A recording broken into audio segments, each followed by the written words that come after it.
problem that I see all the time out here, and it's watering during the day. It's running your irrigation system during the heat of the day.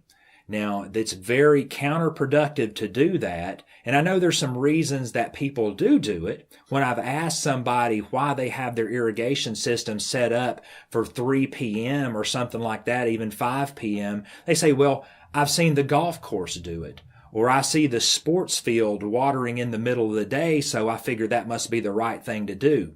Well, generally on a golf course or a sports field, the reason you're seeing them run the system in the middle of the day is to soften up the grass for some evaporative cooling, because it's a high traffic area.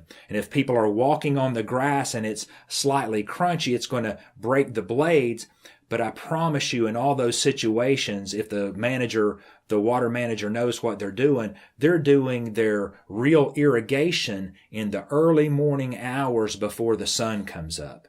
Say those hours between 3 and 6 a.m. to where the sun's not up yet, but it's not the early part of the night or the middle of the night. And for you and your residential light commercial system, that is the time that you should be running your irrigation system. I typically set up the start time to be either 3 a.m. or 4 a.m. so that all of the irrigation can get done before the sun comes up. It gives it a chance for the water to soak down into the ground, and then whatever's left over and doesn't soak into the ground, it gets evaporated off once the sun comes up. Because our real goal is to water the roots. And the roots should exist in the top 6 inches of ground.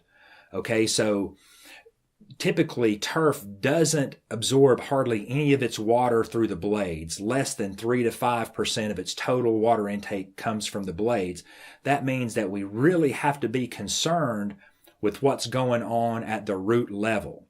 So we want the majority of our water that we're spraying out to hit the ground on its target and then soak down into the ground into the root level. And so what are our two main enemies of that? What causes inefficiency in a system is wind and heat evaporation. Okay, so if we're running our system at 3 p.m., that's when the heat is at its peak. That's when the wind is probably at its peak. So our enemies are at their worst then.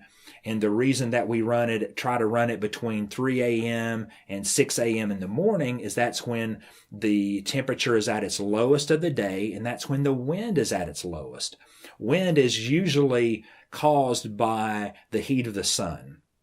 The sun drives almost everything about our weather and our climate systems here on Earth, so we have to pay attention to the sun and work around it and use it to our benefit.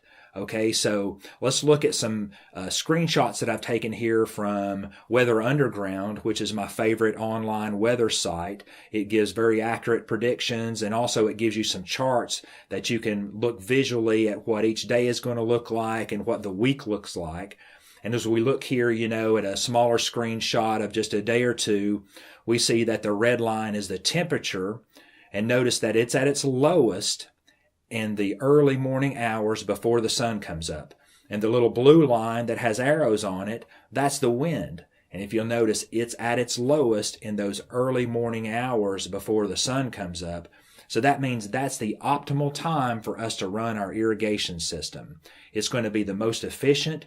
It's going to get the most water into the root zone, because what happens if you're continually running your irrigation system in the middle of the day and the water is only soaking down an inch or two in the ground, well, eventually the roots below that are going to die off because there's no reason for them to be down there if there's no moisture there. And turf won't send roots down into a dry zone. Typically, it sends roots down into a moist zone, and that's how you get a healthier plant that's more able to withstand the heat of the summer. We want to set the system up right in the spring as soon as the grass starts coming alive or it starts to grow, so that we can encourage root growth down into that top 6, maybe even 8 inches of soil that's in the ground. And long term, that's what's going to give you a lot healthier grass. So I wouldn't run my system at 3 or 5 p.m. It's very inefficient. And we know from some university studies that have shown that if you're running your system after about 11 a.m., you may be getting a 10% efficiency for the water. And if you're, in the area around us, the water isn't cheap and it's not getting any cheaper. So we want to be the most efficient that we can with that water. And just a note here that there are some exceptions to watering during the day. If you've just put down some new sod or seed, you may want to water several times throughout the day to keep that sod slightly damp or to keep your seed slightly damp so that it will germinate and put down some roots. But you really shouldn't be doing that for more than 2 or 3 weeks and then get back as quickly as possible to that, pre-dawn watering schedule. And you may want to water for 4 to 8 times a day, just depending on the time of year and how hot it is. You don't want to overdo it, and you wouldn't want to run it 8 times a day at, say, 30 minutes per zone.